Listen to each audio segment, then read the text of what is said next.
விழாவின் நோக்கத்தையும் முக்கியத்துவத்தையும் பகிர எம் பள்ளி வளர்ச்சி குழு உறுப்பினர் திரு SD மோகன் ஐயா அவர்களை அன்புடன் அழைக்கிறோம். Namaste and happy morning to all of you. Today we are here to celebrate our 80th Independence Day, and as rightly said by one of our students, this freedom is not a gift, it's not free. It was earned by our forefathers, for which they have paid a price, a heavy price. Some paid through their entire family wealth, some sacrificed their entire career, future, some undergone imprisonment, and inside the prison they undergone torture, physical abuse, violence. I repeat, inside the prison they undergone torture, physical abuse and violence. Some paid through their blood, some sacrificed their life itself, Veer Tyagam. If you take the example of Bhagat Singh, Rajguru, Sukhdev, Khudiram Bose, Vanchinathan, they have given their extreme, they have given their life. முழு வாழ்க்கையை தியாகம் பண்ணாங்க. In August 1947, we did not get freedom, but along that we got two great headache. Yes, நம்மளுடைய தேசம் துண்டாடப்பட்டது. நம்மளுடைய பாரத அன்னையினுடைய இரு கைகள் வெட்டப்பட்டன. வடமேற்கே மேற்கு பகுதியில் வெஸ்ட் பாகிஸ்தான், வங்காளத்தினுடைய கிழக்கே கிழக்கு பாகிஸ்தான். அப்கோர்ஸ் அது இன்னைக்கு பங்களாதேஷ் மாறிச்சு. ரெண்டும் இன்னைக்கு நம்ம நாட்டுக்கு இருக்கக்கூடிய பெரிய தலைவலி, பெரிய challenge. We spend lot of money, lot of time and lot of our peace of mind which we can use it for our development, and we are spending that because of the happened in the freedom struggle 1947. வெறும் freedom மாத்திரம் கிடைக்கல, நமக்கு இதுவும் சேர்ந்து நமக்கு கிடைச்சது அப்படின்றத நம்ம ஞாபகம் வச்சுக்கணும். அந்த பார்ட்டிஷன் போது கொடுமைகள்,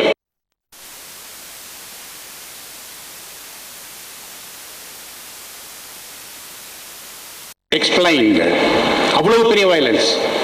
குடும்பமா ஓடி வந்தாங்க. ஓடி வந்த குடும்பத்துல முழுசா வந்து சேரல நம்ம நாட்டுல. சில குடும்பங்கள் வரவே இல்லை, என்ன ஆச்சுன்னு தெரியாது. அவங்களுடைய பூர்வீக சொத்து விட்டுட்டு வந்தாங்க. ரொம்ப சிலர் தான் ட்ரெயின்ல வர முடிஞ்சது. அப்ப அந்த ட்ரெயின்ல வந்தவங்களை அவங்களுக்கு ஏதாவது தண்ணி சாப்பாடு கொடுக்கணும்னு சொல்லிட்டு அந்த ட்ரெயின், ரெஃப்யூஜிஸ் வரக்கூடிய ட்ரெயினை போய் பார்த்தா அது ட்ரெயினா வரல, கோஸ்ட் ட்ரெயினா வந்தது. எல்லாம் பிணங்கள், மக்களுடைய தலை இல்லாம, கை இல்லாம, கால் இல்லாம வந்த பிணங்கள். இந்த கோர சம்பவம் நடந்துதான் நம்மளுடைய விடுதலை நம்ம அடைஞ்சோம். ஆனா நம்மள சில பேர் என்ன சொல்றாங்க, கத்தி இன்றி ரத்தம் இன்றி யுத்தம் ஒன்று நடந்ததாம். அப்போ இந்த மாதிரி திருச்சி பேசும்போது, இந்த நரேட்டிவை வேற மாதிரி பேசும்போது என்ன நடக்குது? ஏதோ கொஞ்சம் பேர் அப்படியே அகிம்சையில் உட்கார்ந்து இருந்தாங்க, அமைதியா உட்கார்ந்து இருந்தாங்க. வெள்ளக்காரனா பார்த்து வந்து இந்தப்பா உங்களுக்கு இந்த நாடை, உங்க நாடை கொடுக்குறோம் அப்படின்னு நம்மளுக்கு கிடைச்சது இப்படின்னு டோன் டவுன் பண்ணி நமக்கு மக்கள் கிட்ட, முக்கியமா நம்மளுடைய பிள்ளைகள் கிட்ட, இளைஞர்கிட்ட சொல்லும்போது என்ன நடக்கும்? அவங்களுக்கு என்ன மதிப்பு இருக்கும் இந்த நாட்டு மேல, என்ன பற்றுதல் இருக்கும்? இதுக்கு ஒரு சின்ன மெட்டஃபர் மூலியமா சொல்றேன் பாருங்களேன். காலையில நம்ம வீட்டில் ஸ்கூலுக்கு காலேஜுக்கு கிளம்புறாங்க, ஆஃபீஸ் கிளம்புறாங்க. அந்த டைம்ல அம்மா வந்து இட்லி சாம்பார் கொடுக்குறாங்க.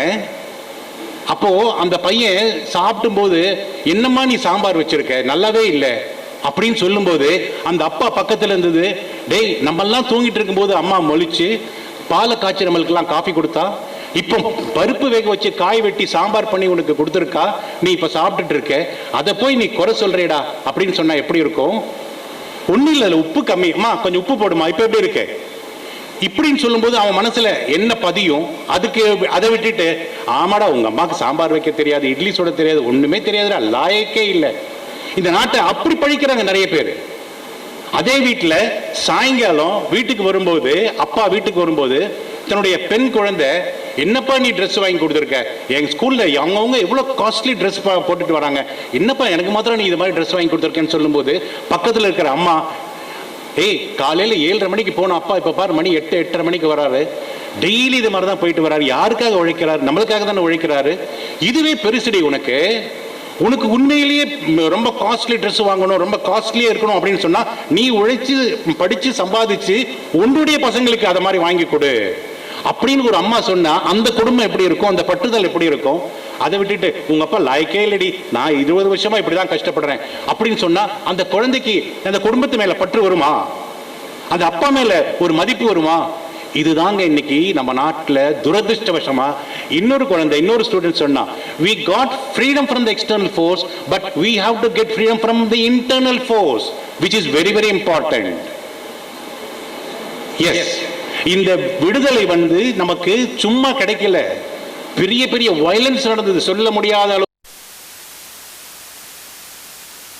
செய்த ஒரே ஒரு தப்பு என்ன? காந்தியடிகளுடைய அழைப்புக்கு ஏற்ற மாதிரி ஒரு ப்ரொட்டஸ்ட் ஒன்று நடத்துறாங்க, ஒரு ஊர்வலம் போடுறாங்க. அந்த ஊர்வலத்தில் கையில தேசிய கொடி, நம்மளுடைய மூவர்ண கொடியை ஏந்தி சென்றான்.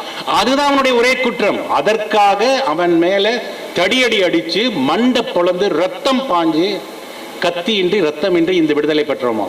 இது கண்ணெதிர, இது ஒரே ஒரு சம்பவம். எத்தனை சம்பவங்கள்? ரத்தம் சிந்தி அங்கேயே மாண்டான். இறக்கும் போது கூட தன்னுடைய மூவர்ணக்கூடிய கையில் இருந்து அவன் விடலை. அதனாலதான் கொடி காத்த குமரன் அப்படின்னு சொல்லிட்டு நம்ம சொல்றோம். நான் என்ன சொல்ல வரேன் அப்படின்னு சொல்லுது, உண்மையை சொல்லுவோம். நாம் எந்த அளவுக்கு தியாகம் பண்ண, நம்மளுடைய முன்னோர்கள் எவ்வளவு பெரிய பெரிய தியாகங்கள் செய்தாங்க இந்த விடுதலைக்காக அப்படின்ற ஒரு உண்மையை மாத்திரம் நம்ம குழந்தைங்களுக்கு சொல்லிக் கொடுக்கணும். ஒரு குடும்பத்தினுடைய முக்கியத்துவம் என்னன்றது அப்பா அம்மா சொல்லும் போது அந்த குடும்பத்துக்கு மரியாதை வரும், மதிப்பு வரும். அதே மாதிரி நம்மளுடைய நாட்டினுடைய விடுதலைக்கு என்னென்ன தியாகங்கள் பண்ணாங்க, யார் யார் என்னென்ன தியாகங்கள் பண்ணாங்க அப்படின்னு சொல்லும் போது அதுக்கு மரியாதை மதிப்பே வேற. அப்ப குழந்தைங்களுக்கு நம்ம என்ன சொல்லி கொடுக்கணும், தவறா சொல்லி கொடுத்தா என்ன நடக்கும் அப்படின்ற ஒரு சின்ன ஒரு எக்ஸாம்பிள் சொல்றேன் பாருங்களேன். பெங்கால் ஃபெமைன் பத்தி நீங்க கேட்டிருப்பீங்க. பட்டினி சாவு 1943 நடந்தது. விடுதலைக்கு முன்னாடி பிரிட்டிஷர்கள் நம்மளை ஆட்சி பண்ணிட்டு இருக்கும்போது, பிரிட்டிஷர்கள் ஆட்சி இருக்கும்போது நடந்தது.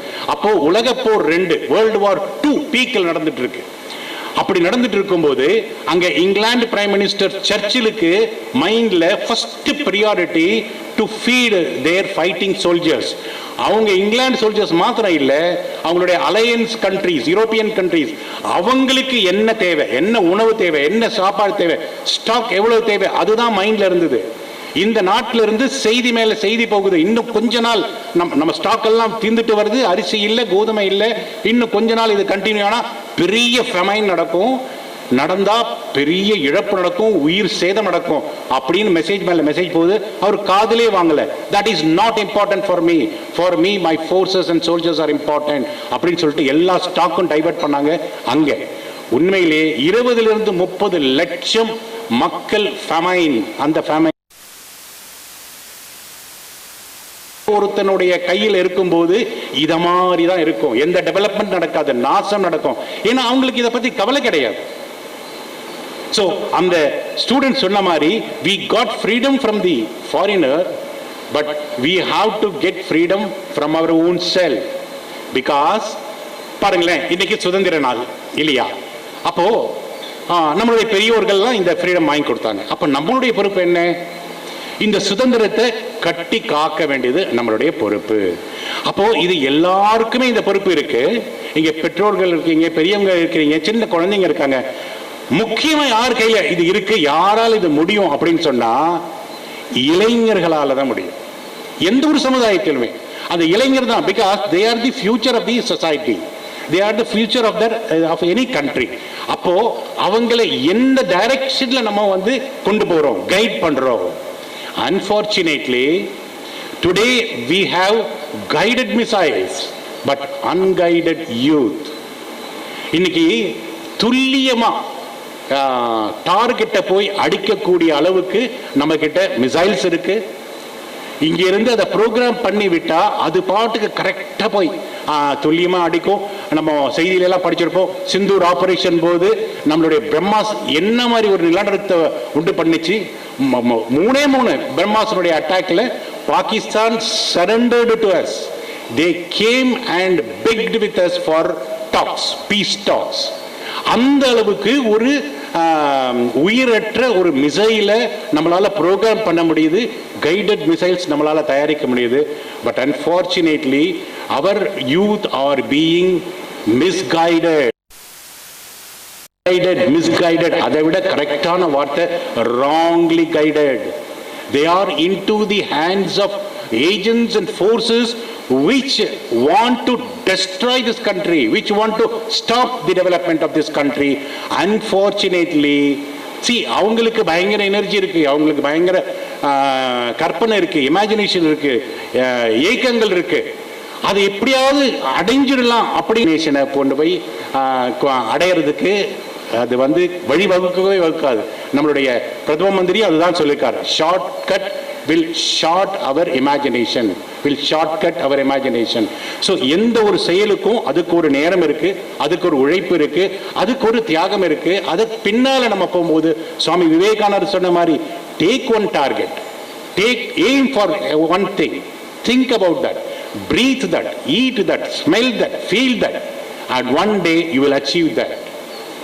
ஜூம் மந்திரக்காலி கிடையாது முன்னேற்றமும் டெவலப்மெண்ட்டும். ஸோ இந்த youth because they want to achieve something in a very short period, நான் உங்களுக்கு கொடுக்குறேன் அப்படின்ற ஒரு தவறான ஒரு வாக்குறுதியை கொடுத்து அவங்களுடைய சில கன்னிங் டிசிஷன்ஸ் முடிவு பண்றதுக்காக, எக்ஸிக்யூட் பண்றதுக்காக யூஸ் பண்ணிக்கிறாங்க, which we should not allow at all.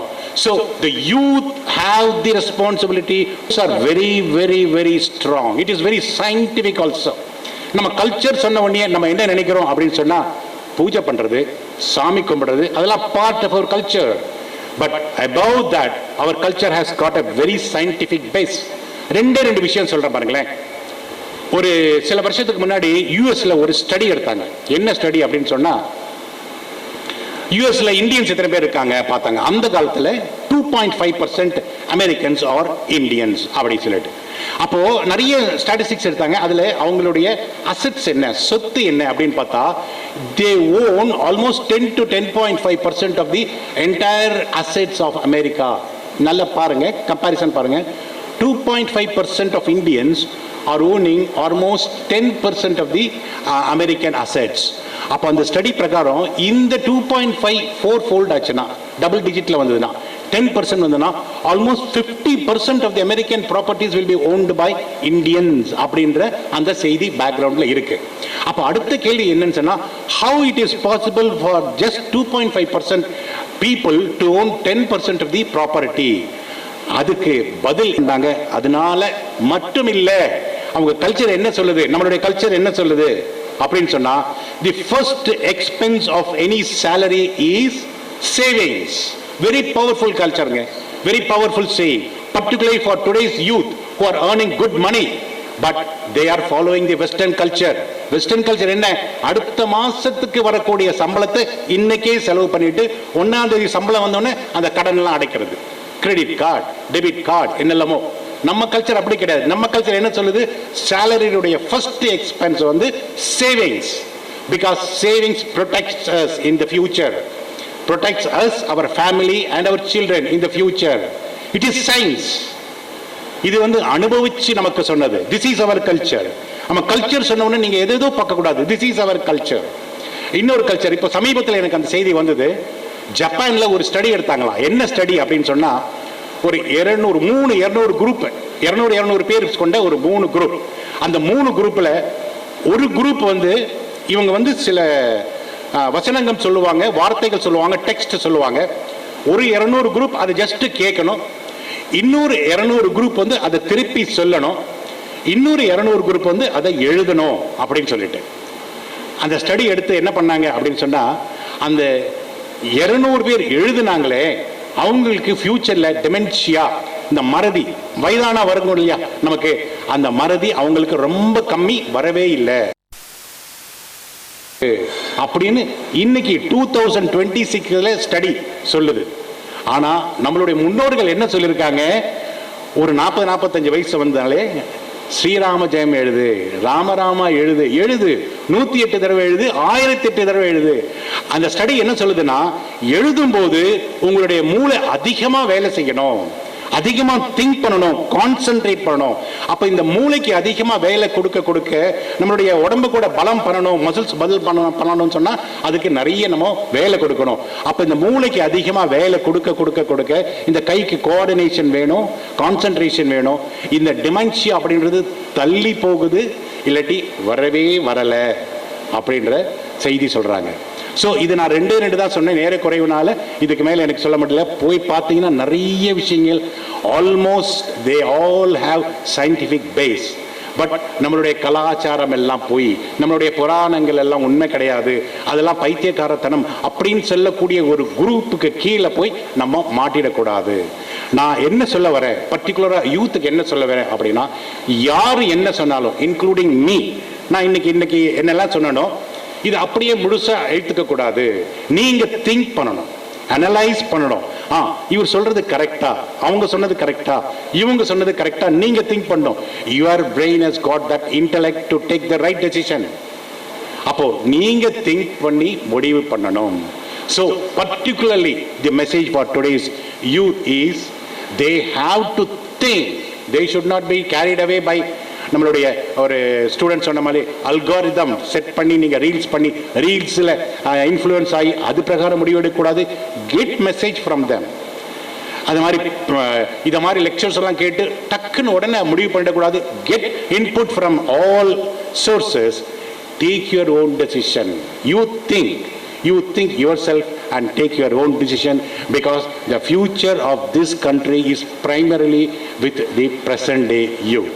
This is the message for today's 80th Independence Day. மிக அற்புதமாக விடுதலை போரின் வரலாற்றையும் தேசபக்தியின் முக்கியத்துவத்தையும் வழங்கியதற்கு நன்றி ஐயா.